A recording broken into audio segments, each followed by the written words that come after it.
आज हम समझेंगे कि ब्रिटिश राज से पहले इंडिया की इकोनॉमी आखिर कैसी थी और कैसे एक जमाने में ये दुनिया की सबसे बड़ी इकोनॉमिक पावर्स में से एक मानी जाती थी। स्क्रीन पे ये नंबर देखिए, 25%। जरा सोचिए ये फिगर क्या हो सकता है।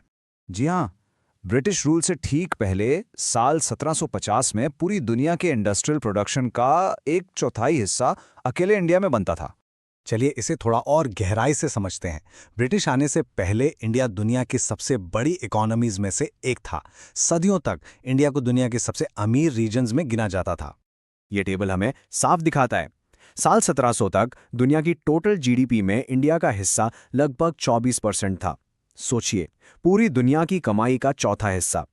लेकिन फिर देखिए क्या हुआ, 1870 तक ये गिरकर आधे से भी कम, सिर्फ 12% रह गया। ये एक बहुत बड़ा चेंज था। और अगर आपको इस दौलत का अंदाजा लगाना है तो ये देखिए, साल 1600 में मुगल एम्परर अकबर की सालाना आमदनी 200 साल बाद यानी 1800 की ग्रेट ब्रिटेन की पूरी सरकारी कमाई से भी ज्यादा थी। तो सवाल यह है कि आखिर इतनी दौलत आती कहाँ से थी। आइए देखते हैं कि इंडिया की इकोनॉमी के वो मेन पिलर्स क्या थे। इंडिया की इकोनॉमी 3 मजबूत पिलर्स पर खड़ी थी। पहला, एक बहुत एडवांस्ड एग्रीकल्चर। दूसरा, वर्ल्ड क्लास हैंडीक्राफ्ट्स और टेक्सटाइल्स। और तीसरा, इन सबको जोड़ने वाला एक जबरदस्त ट्रेड नेटवर्क। आपको शायद सुनकर अजीब लगे, लेकिन उस वक्त इंडिया में खेती के तरीके यूरोप से भी आगे थे। सीड ड्रिल जैसी टेक्नोलॉजी का इस्तेमाल यहां के किसान यूरोप से पहले से कर रहे थे, जिसका मतलब था बेहतर प्रोडक्शन। लेकिन इंडिया की असली पहचान, उसका सबसे बड़ा अट्रैक्शन थी उसकी वर्ल्ड क्लास टेक्सटाइल इंडस्ट्री। इसी ने इंडिया को एक ग्लोबल ट्रेड का सेंटर बना दिया था। इंडियन कॉटन और सिल्क पूरी दुनिया में मशहूर थे, खास करके जींस जैसे कपड़े, जिनके सुंदर फ्लोरल डिजाइन्स यूरोप में इतने पॉपुलर थे कि वहां के एलीट क्लास में इसको पहनना एक स्टेटस सिंबल बन गया था। और ये ट्रेड इतना पावरफुल था कि इसका असर आप आज भी इंग्लिश लैंग्वेज में देख सकते हैं। बिलीव इट और नॉट, कई इंग्लिश वर्ड्स सीधे इंडिया के ट्रेड से निकले हैं। जैसे कैलिको शब्द आया कैलिकट शहर से, वैसे ही बंडाना बना है हिंदी के बंधना से, और चिंस आया है छींट से। हर शब्द के पीछे ट्रेड की एक पूरी कहानी है। और ये सब मुमकिन था इंडिया के हाईली स्किल्ड आर्टिजन्स की वजह से। उनका हुनर, उनकी कारीगरी लाजवाब थी, और उनका बनाया सामान सिर्फ इंडिया में नहीं, पूरी दुनिया में बिकता था। ये पूरा इकोनॉमिक सिस्टम एक बहुत ही स्ट्रॉन्ग सोशल स्ट्रक्चर पर बेस था। इसमें गांव और शहर दोनों का अपना अपना इंपॉर्टेंट रोल था। ये नंबर देखिए, 15%। मुगल इंडिया में लगभग 15% लोग शहरों में रहते थे। ये उस वक्त के यूरोप से कई ज्यादा अर्बनाइजेशन था। सिस्टम बहुत सिंपल था। गांव ज्यादातर सेल्फ सफिशिएंट थे, मतलब लोग अपनी जरूरत की चीजें जैसे खाना और कपड़े खुद ही उगा लेते थे या बना लेते थे। और दूसरी तरफ थे बड़े शहर जैसे दिल्ली, आगरा और सूरत, जो अहम ट्रेड सेंटर्स थे। लेकिन फिर 18वीं सेंचुरी आई और यहां से चीजें बदलना शुरू हो गईं। इंडिया की इकोनॉमिक स्टोरी में एक बहुत बड़ा और अहम मोड़ आने वाला था। हुआ ये कि 18वीं सेंचुरी में मुगल एम्पायर कमजोर हो गया, और जब सेंट्रल पावर कमजोर होती है तो पॉलिटिकल इंस्टेबिलिटी बढ़ जाती है, जिसका असर सीधा इकोनॉमी पर पड़ता है। इस दौरान पावर शिफ्ट होने लगा, मराठास जैसे नए रीजनल पावर्स उभरे और यूरोपियन ट्रेडिंग कंपनीज का इन्फ्लुएंस भी बढ़ने लगा। और फिर आया 1757 बैटल ऑफ प्लाजी। इसके बाद ब्रिटिश ईस्ट इंडिया कंपनी का कंट्रोल बहुत तेजी से बढ़ा। और यहां एक अजीब बात हुई, इंडिया की सबसे बड़ी ताकत, उसकी दौलत, वही उसके लिए सबसे बड़ी मुसीबत बन गई। इसी वेल्थ ने फॉरेन पावर्स का, खासकर ब्रिटिश ट्रेडर्स का ध्यान अपनी तरफ खींचा। ब्रिटिश पहले सिर्फ ट्रेडर्स बनकर आए थे, बिजनेस करने, लेकिन यहां की दौलत और पॉलिटिकल इंस्टेबिलिटी को देखकर उनका इरादा बदल गया। धीरे धीरे उन्होंने पॉलिटिकल और इकोनॉमिक कंट्रोल अपने हाथ में लेना शुरू कर दिया। यही वो पॉइंट है जहां से इंडिया की इकोनॉमिक स्टोरी एक नया और बहुत ही खतरनाक मोड़ लेती है। एक ऐसा मोड़ जिसने इंडिया की इकोनॉमी को हमेशा के लिए बदल कर रख दिया। आज हम उसी प्रोसेस को समझेंगे जिसे कहते हैं ड्रेन ऑफ वेल्थ। तो चलिए शुरू करते हैं। सोचिए, एक टाइम था जब इंडिया को सोने की चिड़िया कहते थे, मतलब one of the biggest economic powers in the world. In fact 1750 से पहले दुनिया का लगभग 25% इंडस्ट्रियल आउटपुट इंडिया से आता था। तो फिर अचानक से सब कुछ कैसे बदल गया? ये सोने की चिड़िया अपनी दौलत कैसे खोने लगी? देखिए, ब्रिटिश रूल से पहले इंडिया असल मायनों में ग्लोबल वर्कशॉप था। यहाँ के बने टेक्सटाइल्स, मसाले और दूसरे सामान की डिमांड पूरी दुनिया में थी। इंडिया का शेयर वर्ल्ड इनकम में उस टाइम के यूरोप से भी ज्यादा हुआ करता था। और इसका मतलब साफ था, इंडिया इतना सामान एक्सपोर्ट करता था कि ट्रेड बैलेंस हमेशा उसके फेवर में रहता था। तो ईस्ट इंडिया कंपनी को इंडियन गुड्स के बदले ब्रिटेन से सोना और चांदी यानी बुलियन लाना पड़ता था। सिंपल।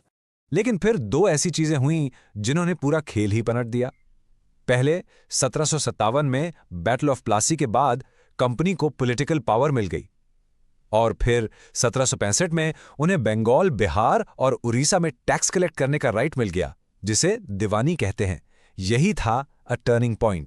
पॉलिटिकल कंट्रोल आते ही वेल्थ निकालने का सबसे पहला और सबसे बड़ा टूल बना जमीन का टैक्स, यानी द लैंड रेवेन्यू सिस्टम। आइए देखते हैं ये काम कैसे करता था। ब्रिटिश ने बेसिकली 3 अलग अलग सिस्टम बनाए। बंगाल में था परमानेंट सेटलमेंट, जहां जमींदार से टैक्स परमानेंटली फिक्स कर दिया गया। मद्रास और बॉम्बे में रायतवारी सिस्टम, जहां किसानों से डायरेक्ट टैक्स लिया जाता था और रेट्स बहुत हाई थे। और नॉर्थ इंडिया में महालवारी सिस्टम, जहां पूरे गांव से एक साथ टैक्स कलेक्ट होता था। नाम अलग अलग थे, लेकिन मकसद एक ही था, ज्यादा से ज्यादा रेवेन्यू। इन पॉलिसीज का असर किसानों पर बिल्कुल डेवेस्टेटिंग था। उन्हें हैवी टैक्स देना पड़ता था, वो भी कैश में, चाहे फसल खराब हो या सूखा पड़े। टैक्स देने के लिए किसान मनी लेंडर्स से कर्ज लेते थे और एक ऐसे डेट ट्रैप में फंस जाते थे जिससे निकलना नामुमकिन था। धीरे धीरे उन्हें अपनी जमीन बेचनी पड़ी और वो लैंडलेस मजदूर बनकर रह गए। जमीन से पैसा निकालने के बाद अगला टारगेट थी इंडिया की वर्ल्ड फेमस इंडस्ट्रीज। इस पूरे प्रोसेस को कहते हैं डी इंडस्ट्रियलाइजेशन। सोचिए, एक तरफ था इंडिया का हाथ से बना बेहतरीन कपड़ा, जैसे कि ये चिन्स, जिसकी पूरी दुनिया में डिमांड थी, और दूसरी तरफ थी ब्रिटेन की नई नई टेक्सटाइल मिल्स। अब इन दोनों के बीच एक टक्कर शुरू हुई, लेकिन ये कोई फेयर फाइट नहीं थी। हुआ ये कि पूरा इकोनॉमिक स्ट्रक्चर उल्टा हो गया। इंडिया, जो पहले टेक्सटाइल्स जैसे फिनिश गुड्स का एक्सपोर्टर था, अब सिर्फ रॉ मटेरियल्स जैसे कॉटन का एक्सपोर्टर बन गया। और जो देश कभी वर्कशॉप ऑफ द वर्ल्ड कहलाता था, अब वो ब्रिटेन की फैक्ट्रीज में बने सामान का सबसे बड़ा बायर बन गया था। कई हिस्टोरियंस और इकोनॉमिस्ट का यह मानना है कि ब्रिटेन की इंडस्ट्रियल रेवोल्यूशन की नींव इंडिया की डी इंडस्ट्रियलाइजेशन पर ही रखी गई थी। इंडिया का मार्केट और इंडिया के रिसोर्सेज ही थे जिन्होंने ब्रिटिश इंडस्ट्री को इतना बढ़ने में हेल्प की। ओके, तो हमने जमीन से टैक्स और इंडस्ट्री की तबाही की बात की। अब इन दोनों को जोड़कर देखते हैं और समझते हैं कि ड्रेन ऑफ वेल्थ का असली मैकेनिज्म था क्या। इस थ्योरी को सबसे पहले दादा भाई नौरोजी जैसे लीडर्स ने दुनिया के सामने रखा। ड्रेन ऑफ वेल्थ का सीधा सा मतलब है इंडिया की दौलत का लगातार वन वे इंग्लैंड की तरफ फ्लो होना, और इसके बदले में इंडिया को कोई बराबर का इकोनॉमिक रिटर्न नहीं मिल रहा था। दादा भाई नौरोजी ने इसे नाइफ ऑफ शुगर यानी चीनी की छुरी कहा। कितना पावरफुल एनालॉजी है ना। उनका कहना था कि ये एक्सप्लॉयटेशन ऊपर से स्मूथ लगता था, बिना किसी जोर जबरदस्ती के, लेकिन आखिर में ये एक छुरी ही थी जो धीरे धीरे इंडिया को अंदर से खोखला कर रही थी। अब इसका प्रोसेस समझना बहुत इंपॉर्टेंट है। स्टेप 1, ब्रिटिश ने इंडियन से हैवी टैक्स कलेक्ट किया। स्टेप 2, उसी टैक्स के पैसे से उन्होंने इंडिया में इंडियन सामान खरीदा। स्टेप 3, फिर ये सामान ब्रिटेन एक्सपोर्ट कर दिया गया। और स्टेप 4, जो सबसे क्रूशियल है, इस एक्सपोर्ट के बदले इंडिया को कुछ नहीं मिला, क्योंकि उस सामान को खरीदने के लिए इंडिया का ही पैसा यूज हुआ था। ये एक आसान साफ वन वे ट्रांसफर था। तो ये ड्रेन कितना बड़ा था? वेल, इकोनॉमिस्ट उत्साह पटनायक ने इसकी मॉडर्न वैल्यू कैलकुलेट की है। उनकी रिसर्च के हिसाब से 1765 से 1938 के बीच ब्रिटेन ने इंडिया से लगभग $45 ट्रिलियन के बराबर दौलत निकाली। To put that in perspective, ये अमाउंट आज ब्रिटेन की एनुअल जीडीपी से भी 15 गुना ज्यादा है। इस पूरे प्रोसेस का असर सिर्फ ब्रिटिश राज तक नहीं रहा। इसकी जो विरासत थी, इसकी लेगेसी, वो आज़ादी के बाद भी इंडिया के साथ रही। इस ट्रेंड ने ऐसी गरीबी पैदा की जो इंडिया में बहुत गहराई तक चली गई।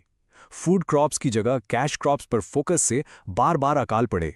इंडिया की सेल्फ सफिशिएंट इकोनॉमी एक डिपेंडेंट मार्केट बन गई, और सबसे इंपॉर्टेंट, देश के पास अपनी इंडस्ट्रीज को डेवलप करने के लिए कैपिटल ही नहीं बचा। तो यहाँ एक बड़ा सवाल उठता है, 200 साल की इस आर्थिक लूट की जो लेगेसी है, क्या उसका असर इंडिया के डेवलपमेंट पर आज भी महसूस होता है? ये सोचना जरूरी है।